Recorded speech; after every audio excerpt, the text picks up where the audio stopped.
하나님 말씀은 사도행전 제20장입니다. 28절 말씀부터 38절 말씀까지를 제가 읽어드리겠습니다. 여러분은 자기를 위하여 또는 온 양떼를 위하여 삼가라. 성령이 그들 가운데 여러분을 감독자로 삼고 하나님이 자기 피로 사신 교회를 보살피게 하셨느니라.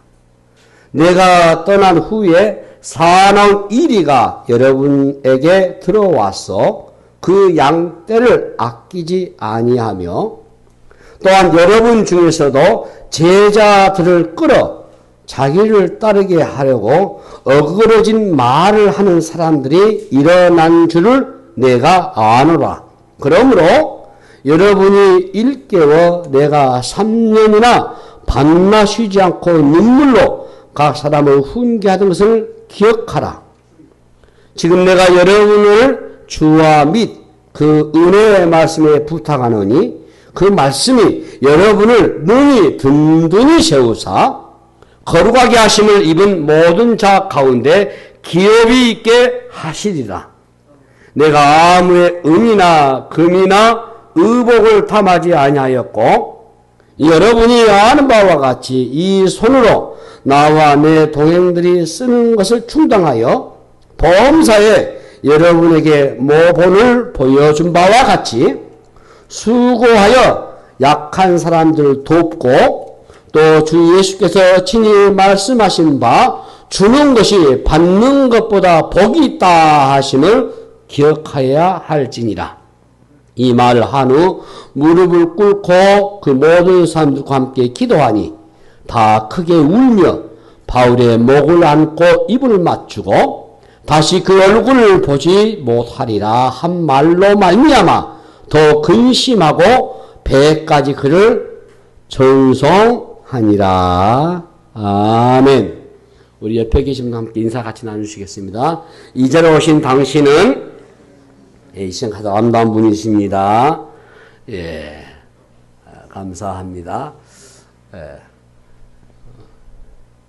예년에는 그렇지 않았는데 이 가을에 참 많은 비가 계속해서 전국적으로 많이 내려가지고 올해 가을의 풍성함이 좀 약하다.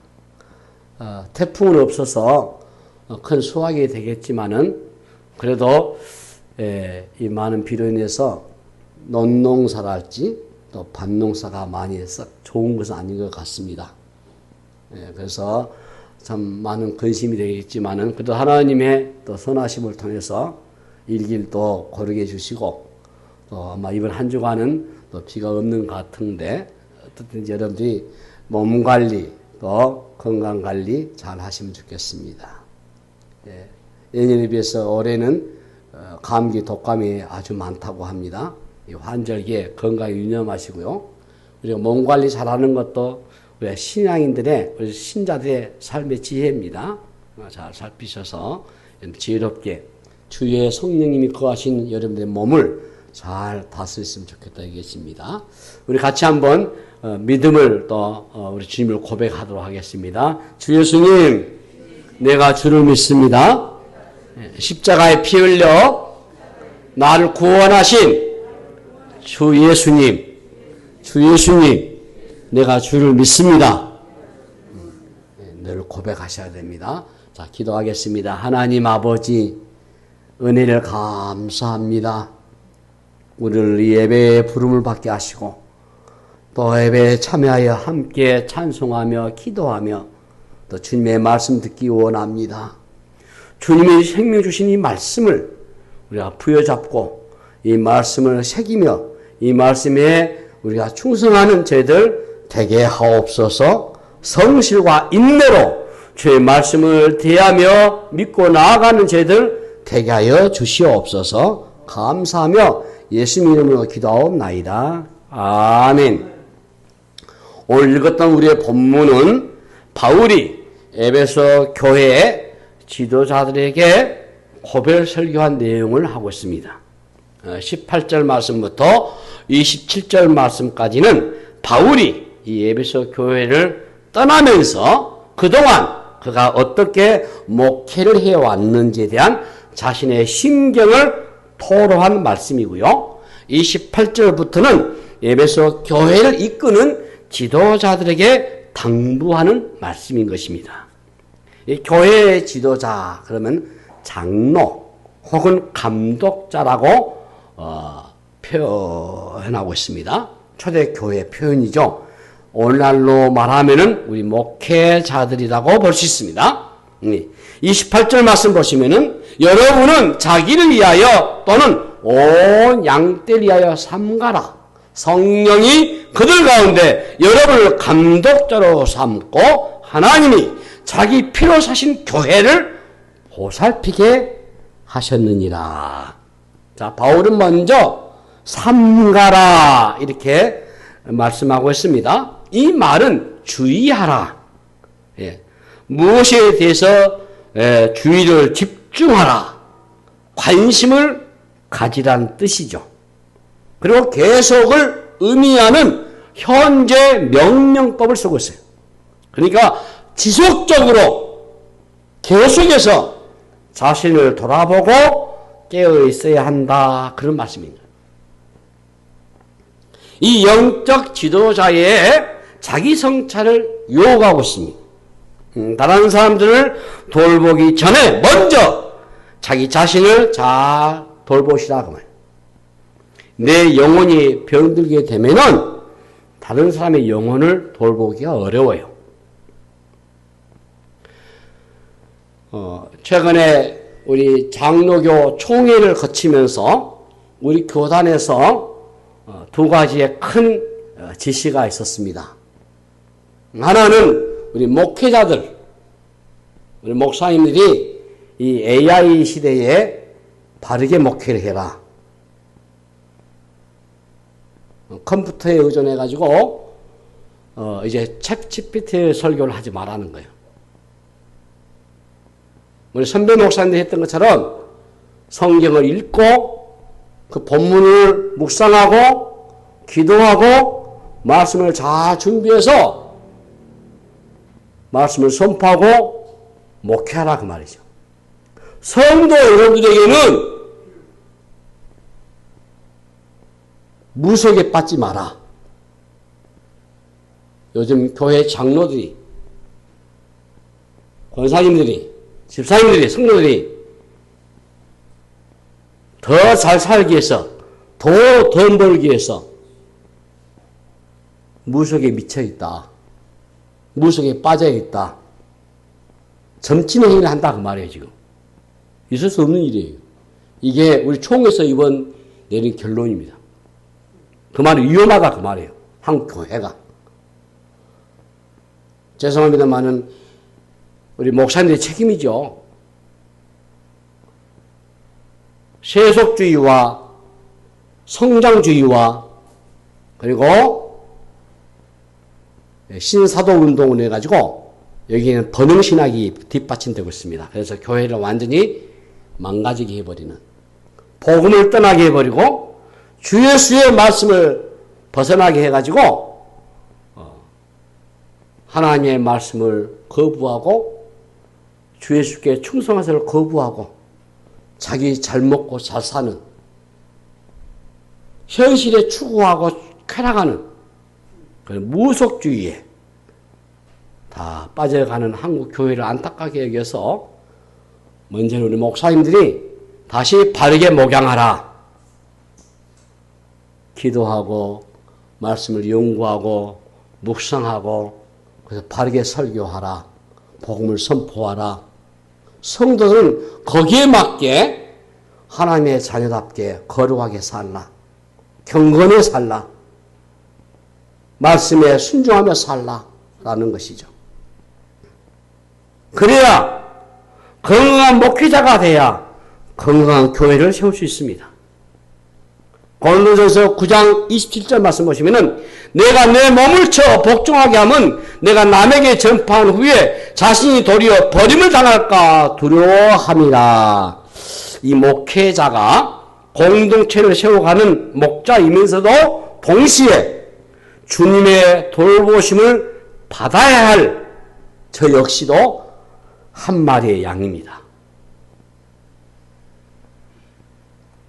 목회자는 하나님의 말씀을 전하는 사람이지만은 그보다 먼저 우선시 되는 그게 하나님으로부터 말씀을 듣는 자여야 합니다.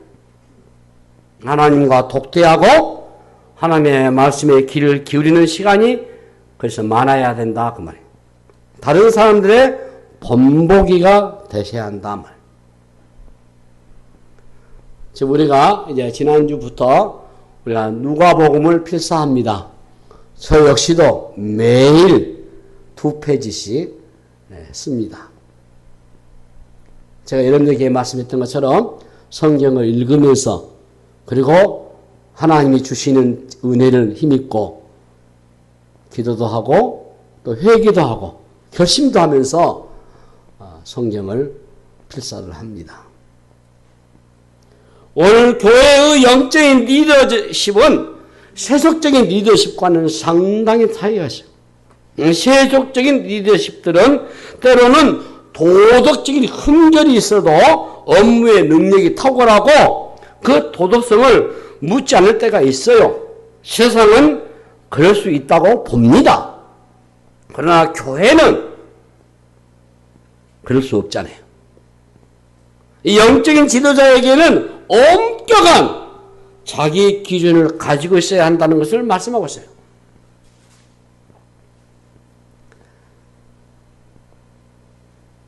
요즘은 다 휴대폰에 여러 가지 유튜브도 보고 여러 가지 내용들을 많이 보잖아요.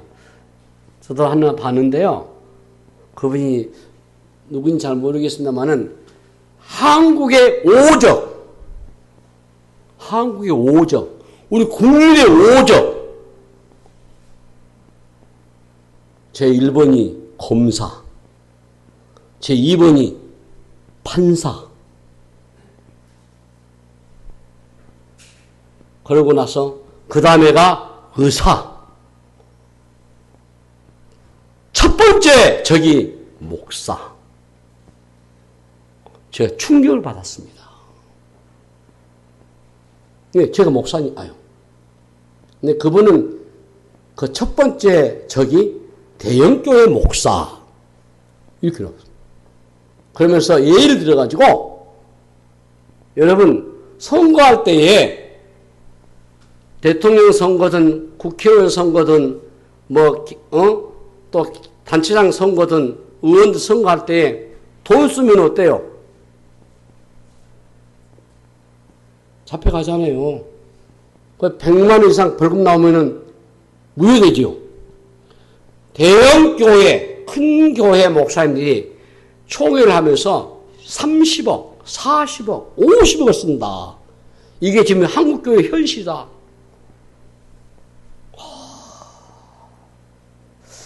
저는 거기에 동의합니다. 영적인 지도자, 특히 오늘 바울의 이 말씀을 우리가 쭉 상에 보면서 특히 목사님들, 그리고 교회 지도자인 장로님들, 교회 대표는 목사이지만 교우들 대표는 장로님이시잖아요. 여러분들이 엄격한 자기 기준을 가지고 계셔야 돼요. 바울이 하나님이 자기 피로 사신 교회를 보살피라고 하는 것을 말하고 있어요. 목자에게 요구되는 가장 중요한 기준이 뭐냐? 성실함입니다. 성실은요, 우리의 신앙을 일관되게 유지하고 하나님께 충성하는 것이 성실이에요. 그것은 우리의 믿음을 흔들리지 않고 끝까지 지키면서 하나님의 약속을 신뢰하고 따라가는 마음의 자세가 성실입니다. 잠언 28장 18절 말씀 보시면은 성실하게 행하는 자는 구원을 받을 것이나 굽은 길을 행하는 자는 곧 넘어지리라. 목회를 성실하게 하라고 말합니다.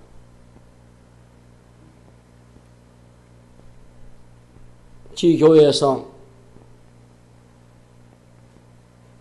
20년, 30년, 40년 목회하고 은퇴하시는 선배 목사님들 보면은 참 존경하고 참 귀하다. 성실하게 목양하고 자기 일 다 마무리했던 거 얼마나 아름다운가. 저분들이 주님 앞에 섰을 때에 그 상이 얼마나 빛날 것인가. 성실함을 목회의 핵심을 삼으셔야 돼요. 성도님들을 돌보아주는 일이 목양의 핵심이거든요. 이 목자는 양의 상태를 그래서 잘 아셔야 돼요. 그 양의 상태에 따라서 돌보셔야 되잖아요. 신앙이 잘 자라지 않는 성도를 그대로 방치하지 않고 계속해서 잘 자라가도록 도와주는 게 목양이잖아요. 그래서 목사님이 늘 기도하고 늘 말씀을 선고하면서 복음 선포에 주력하고 말이에요. 왜냐하면은 잘 자라지 않으면은 작은 일에 잘 넘어지거든요. 별것이 아닌 것에도 힘들고 말이죠. 힘들어요. 목자는 이렇게 영적으로 어린 신자들 잘 돌보셔야 돼요. 돌봄이 없으면은 자라지 않습니다. 또 강한 신자들도 잘 보살피셔야 돼요. 더 잘 섬기고 영적 힘을 잘 사용하도록 해서 주를 섬기게끔, 교회 복음을 바로 섬기게끔 하셔야 돼요. 지상의 교회가 어떤 교회입니까? 하나님이 자기 피로 사신 교회라고 했잖아요.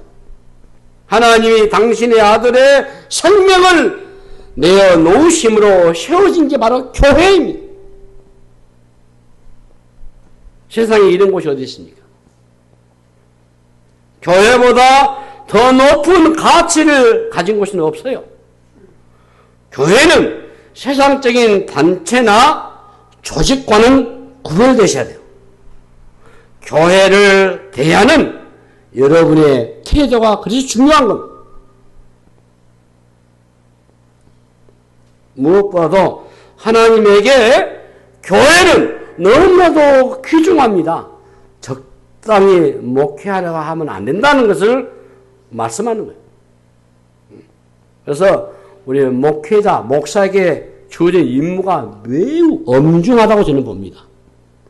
교회는 하나님이 세우셨어요. 하나님이 주인이셔요. 교회는 하나님의 교회예요. 바울이 교회를 감독해야 하는 것에 대해서 알려주고 있잖아요. 먼저 이리들로부터 교회를 보호하라고 말하고 있어요. 예. 그게 우리 본문에 나와 있잖아요. 예. 사나운 이리가 말이죠. 여러분들에게 들어와서 그 양떼를 아끼지 아니한다 했어요. 29절 말씀 보면은 교회를 허물려고 하는 자들이 일어난 것을 예고하고 있다고 말해요. 요한복음 10장 11절 12절 보시면 나는 선한 목자라. 선한 목자는 양들의 목숨을 버리거니와 삭구는 목자가 아니요 양도 지 양이 아니라 이리가 오는 것을 보면 양을 버리고 달아나나니 이리가 양을 물어가고 또 해치느니라 했어요. 무슨 말입니까? 선한 목자는 양을 위해서 생명을 바친다. 네. 그러나 이리는 양을 몰고 가고 해친단 말이에요. 성도를 양으로 비유하고 있어요. 여러분, 양의 특성이 무엇이죠? 양은요, 매우 약한 동물입니다. 스스로 자신을 보호할 능력이 없어요. 양은 그래서 늘 위험에 노출되어 있습니다. 양측에게 주어진 임무 중에 하나는 양들을 적으로부터 보호하는 일이죠. 그런데 이 양들을 노리는 세력들이 있다 그 말이에요. 30절 말씀 보시면은 또 여러분들 중에서도 제자들을 끌어 자기를 따르게 하려고 어거지는 말을 하는 사람들이 일어날 줄을 내가 아노라. 눈에 띄는 것은 두 가지죠. 하나는 제자들을 끌어서 자기를 따르게 한다. 또 하나는 어거지는 말로 미혹한다. 이 어거지는 말은 애곡하다, 구부러지라는 뜻이 있어요. 아주 말씀을 교묘하게 비틀어가지고 왜곡하고 진실이 아닌 거짓된 말로 이끌려고 한다 그 말. 처음에 들을 때는 매우 솔깃해요. 그럴듯하고 매력적으로 들리는 것이 신앙의 체계가 갖추어지지 않는 사람은 그러므로 미혹될 수밖에 없어요. 이리들은요, 자신의 정체를 숨기고 교회 안으로 들어옵니다. 심지어는 중직자들조차도 그런 속임에 넘어갈 수 있어요. 성도들의 영혼을 약탈해 가고 교회 안에서 분열을 조장합니다. 일으켜요. 그래서 자기를 따르게 한다. 자기에게 이목을 집중시켜요. 조금씩 자신의 영역을 키워가지고 결국은 자기 사람들을 만들어요. 교회 안에 지도자로서 자처하는 자들 중에 양들의 생명을 노리는 자들이 참 많습니다. 양들의 생명을 취하는 이리들이 들어와가지고 교회를 혼란케 만들고 성도를 미혹하게 만들어가지고, 예. 그러니까 경계심을 한순간 놓쳐서는 안 되죠. 잘못된 가르침으로 사람들의 영혼을 유린하잖아요. 이전에 안 들어본 말씀이라 라고 현혹당해요. 겉으로는 매우 친절해 보이지만요, 가까이 가보면 아주 이빨이 날카롭고 사악합니다. 이런 이리 때가 언제 들어옵니까? 29절 말씀 보니까 나와 있어요. 내가 떠난 후에 사나운 이리가 여러분들에게 들어와서 그 양떼를 아끼지 아니하며, 바울이 에베소 교회를 떠난 후에 일어날 일에 대해서 미리 예고하고 있어요. 공동체를 돌보던 영적 지도자가 떠난 후에 일어날 수 있는 상황을 지금 언급하고 있습니다. 그만큼 영적 지도자의 역할이 커요. 영적 지도자의 공백기가 되게 되면은 공동체 전체의 위기 상황을 몰고 오는 일들이 많이 일어납니다. 리더십의 교체기에 마귀가 역사할 가능성이 아주 높습니다. 흔히 일어나는 일은 거짓 교사들은 양들의 영혼을 집중적으로 공략해요. 그래서 왜? 그들의 목적이 뭐예요? 신자들의, 그리스도인들의, 신앙인들의 신앙을 파괴하는 게, 교회를 파괴하는 게 그들의 목적이거든요. 양들은 자신이 미혹을 당하고 있다는 것을 전혀 인식하지 못합니다. 무엇이 잘못됐는지도 분별하지 못합니다.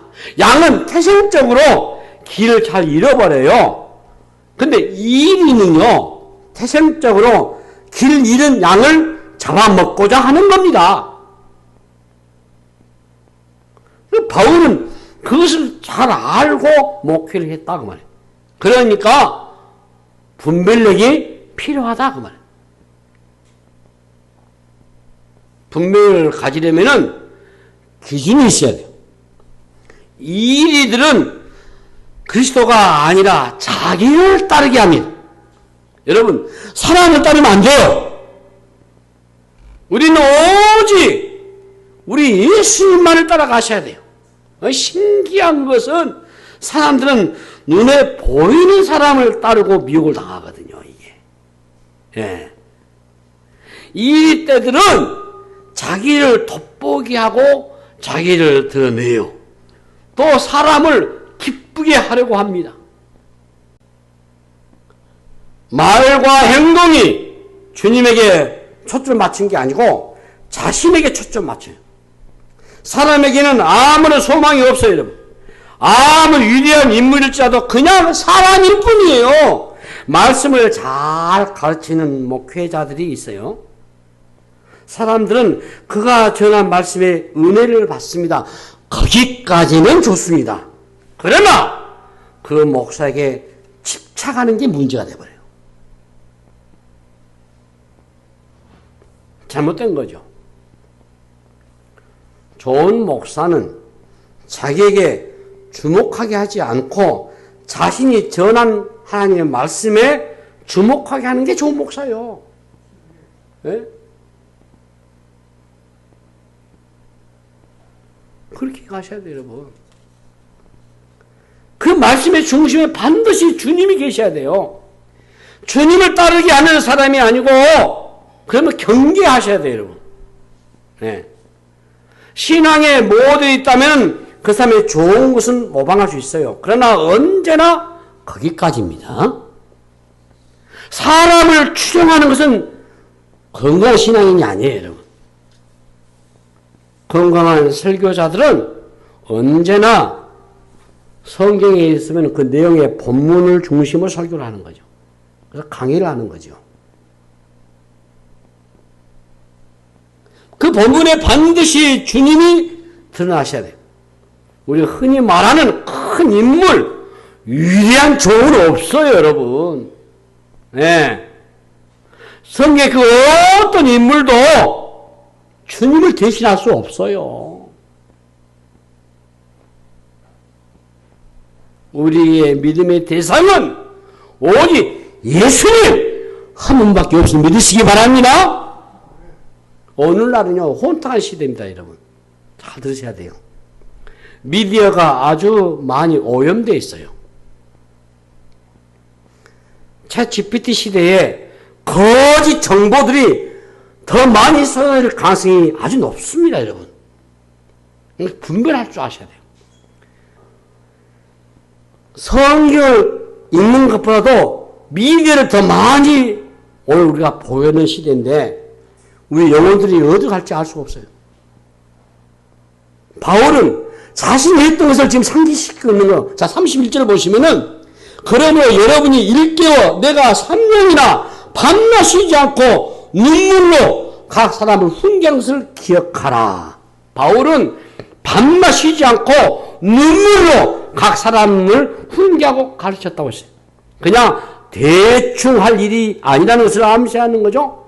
많은 거짓 교사가 일어났어요. 32절 보시면은 지금 내가 여러분을 주와 및 그 은혜의 말씀에 부탁하노니 그 말씀이 여러분을 능히 든든히 세우사 거룩하게 하심을 입은 모든 자 가운데 기업 있게 하시리라.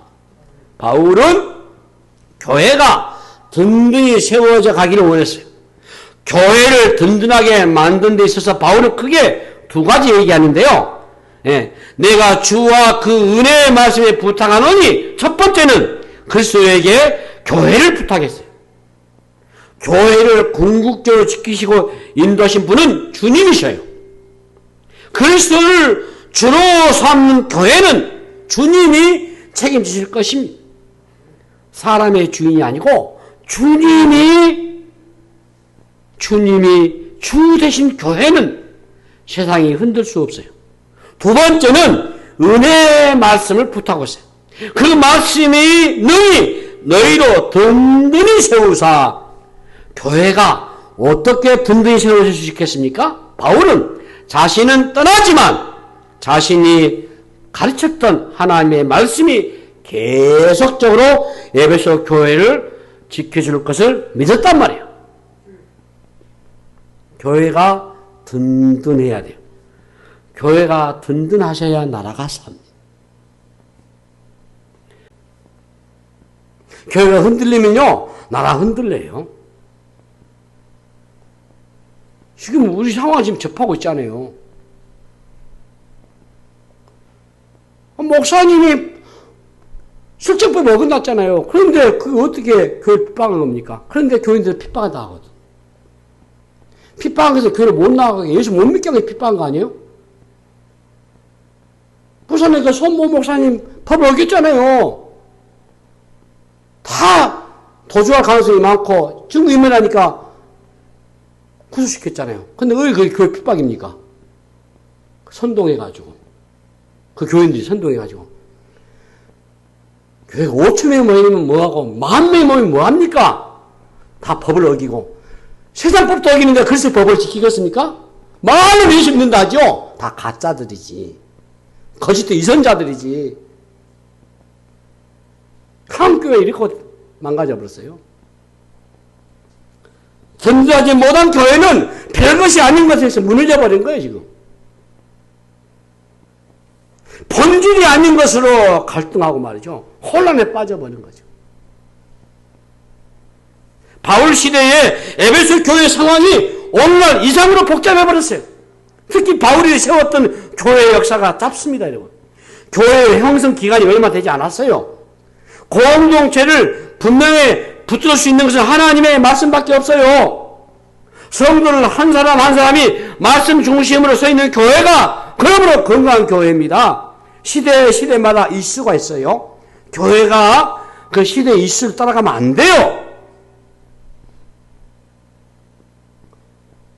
저한테 그러더라고요. 여기 믿지 않는 사람들이, 우리 상가의 사장님들이, 한국교회 대표자가 정광훈이, 나 목사 아닙니다.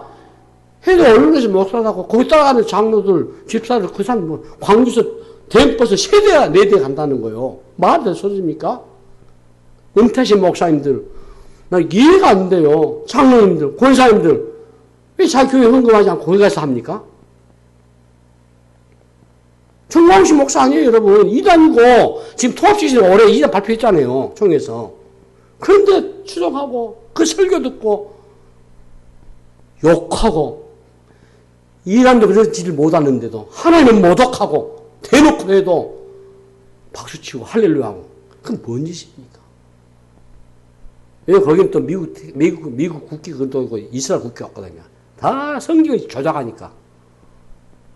설교를 그렇게 만들어버리니. 세상 유행에 따르지 않으셔야죠. 교회는 언제나 말씀을 따라가셔야 돼요. 교회의 기초를 세우는 것도 말씀이고 교회의 기둥도 진리의 말씀이죠. 교회를 움직이는 방식과 운영의 그 원리도 다 하나님의 말씀이셔야 돼요. 목사가 할 일은 성도들이 하나님의 말씀에 관심을 갖도록 이끄는 겁니다. 성도들의 말씀을 사랑하고 말씀을 가까이 하고 말씀에 무지하지 않도록 도와줘야 돼요. 말씀에 무지하게 하게 되면은 믿음이 자랄 수가 없어요. 아무리 사람이 많이 모여도 하나님의 말씀이 부실한 교회라면은 그 교회는 언제 어떻게 될지 아무도 모릅니다. 성남에 있는 그 큰 교회가 정사무엘 목사예요. 오래된 일입니다. 2,000명이 넘는 교회입니다. 3주 만에 그 교회가 없어졌어요. 말씀이 빗나가니까 못된 것을 가르치니까 한순간에 혼란에 빠지고 무너져버린 거예요. 하나님 말씀보다 다른 것을 더 강조하는 교회들이 얼마나 많습니까? 여러분, 애국된 말씀을 전해요. 성공주의를 부추기고 번영의 신학을 강조한 교회들이 얼마나 많은지 몰라요. 한국 교회가, 저도 우리 교단에서 이것 때문에 우리 교회도, 우리 교단도 약화될 것이다 우려를 하고 있어요. 은사주의, 심리적인 체험을 갖는 교회들이 있어요. 그리스도가 아닌 특정 것을 지나치게 강조한 거, 그런 지도자들이 얼마나 많습니까? 말씀 위에 건강하게 세워지지 않는 교회는 결국 무너지게 되어 있어요. 하나님의 말씀, 성경만이 영원한 진리요 절대적인 권위를 가집니다. 중세 때에, 다음 주가 이제 종교개혁이 기념주일이에요. 다음 주에 지금 성찬식을 하려고 합니다. 이 중세 때 영적 암흑기의 원인은 말씀의 부재였습니다. 중세기의 교회는 교회의 전통과 제도가 성경보다 우위에 있었어요. 지금의 로마 천주교, 캐톨릭과 마찬가지예요. 교황의 말은 오류가 없다는 것이에요. 여러분, 그러나 우리는 어떻습니까? 오직 성경만이 무효하잖아요. 예? 오직 성경만이 하나님의 영감된 말씀이기 때문에 교회를 위한 무효하고 충분하고 체육적인 권위가 된다. 그걸 의미하잖아요. 오직 성경만 우리 신자들의 삶과 사역과 모든 활동의 유일한 권위를 받으리잖아요. 오늘날도요, 16세기만큼의 혼란한 시대를 지금 살고 있습니다, 우리가. 극도의 개인주의화된 시대에 살고 있어요. 개인의 권리, 개인의 자유 강조의 시대에 권위를 거부해버려. 절대의 권위를 인정하지 않으려고 해요.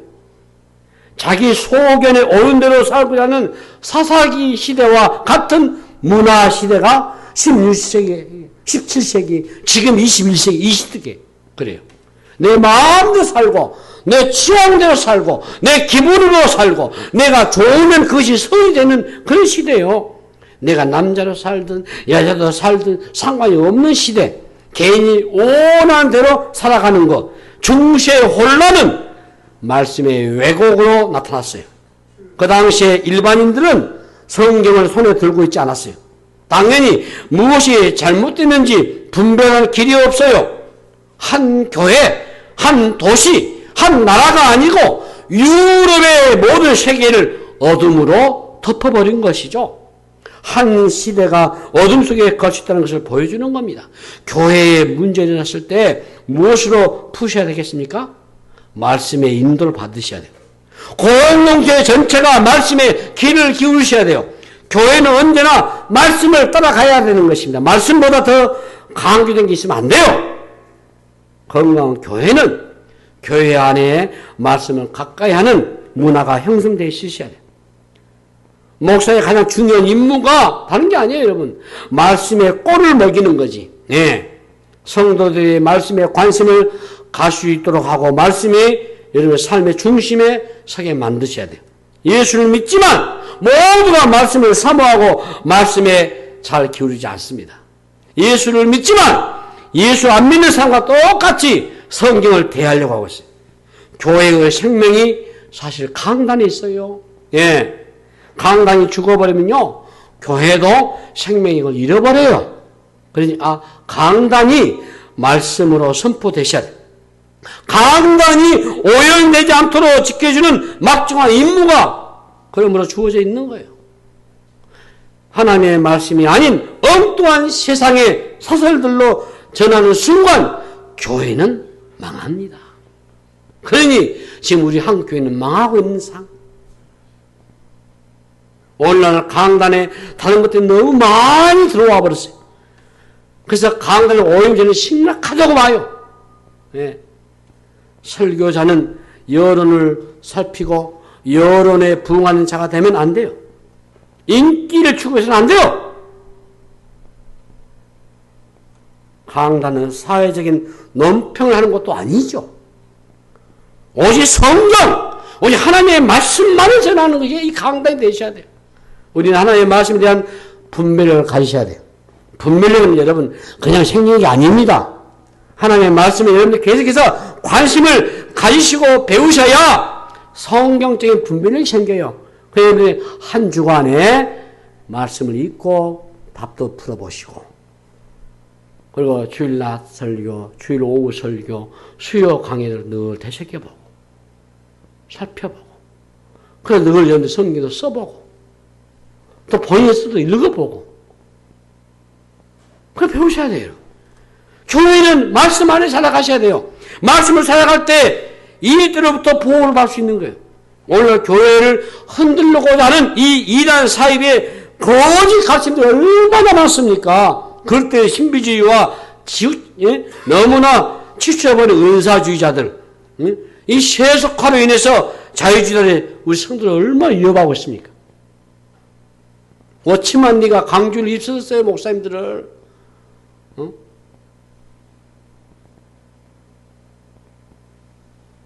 그래 교회에서 셀 운동하고, 지금도 하고 있어요. 넘어지는 거 뒤에서 받쳐주고 별짓 다 하고.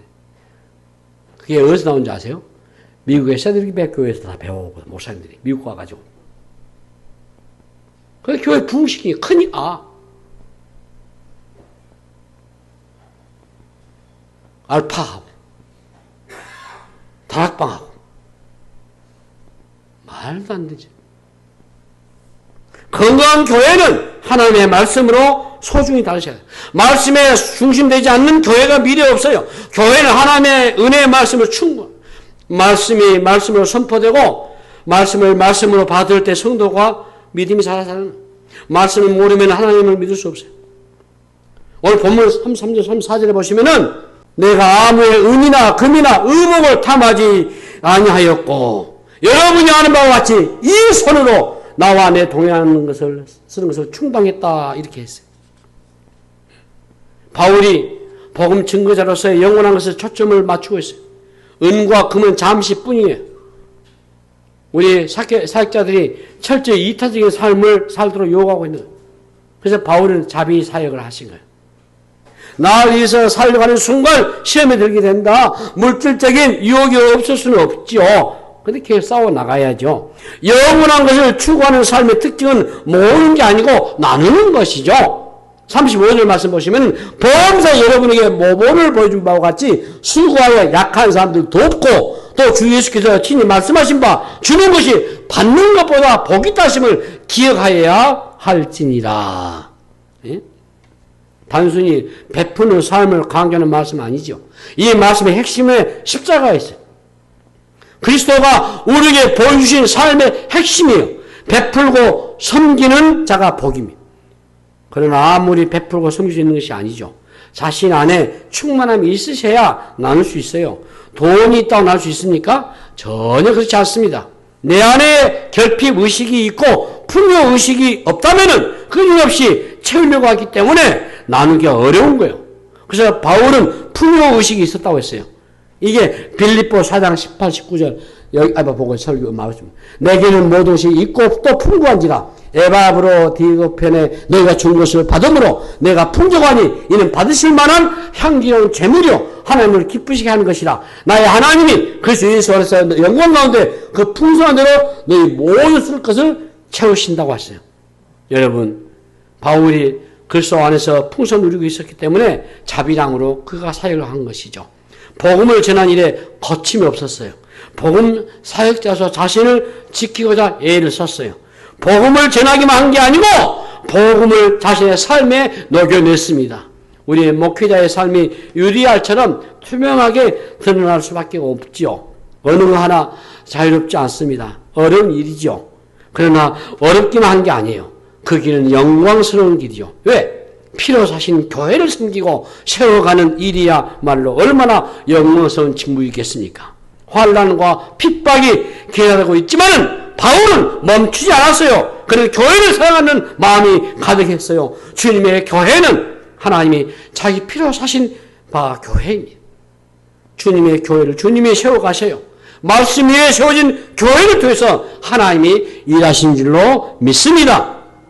오늘 우리 한국 교회 안에 짙게 드러워져 있는 이 패배주의가 있어요. 현실을 보면 우리는 낙심할 수밖에 없어요. 그러나 여러분, 주님의 교회는 결코 망하지 않습니다. 세상의 이론이나 인간의 아이디어나 야망에 의해서 만일 교회는 망할 수 있어요. 애당초 그런 것은 교회라고 말하기 어렵죠. 주님의 말씀으로 세워진 교회는 이 세상에 결코 흔들 수가 없습니다. 교회는 만왕의 왕이신 하나님의 주권 안에 있기 때문에 각자의 개개인이 하나님의 말씀 위에 바른 신앙을 세워갈 수 있는 저와 여러분 다 되시기를 주님의 이름으로 축복합니다. 하나님 우리 아버지, 우리 광교시 에베소서 교회는 주님이 세우신 교회이기에, 주의 피로 세우신 교회이기에 주님 이 교회를 붙들어주시고 인도하여 주옵소서. 우리 온 성도들이 주의 말씀을 깊이 깨닫고 그 말씀에 순종하며 승리해나가는 저희들 되게 하여 주시옵소서. 바울의 심정과 그 마음을 이해하고 이 시대의 바른 교회로서의 건강한 교회가 되게 하나님 역사하여 주시옵소서. 감사하며 우리 구 예수 그리스도 이름으로 간절히 기도하옵나이다. 아멘.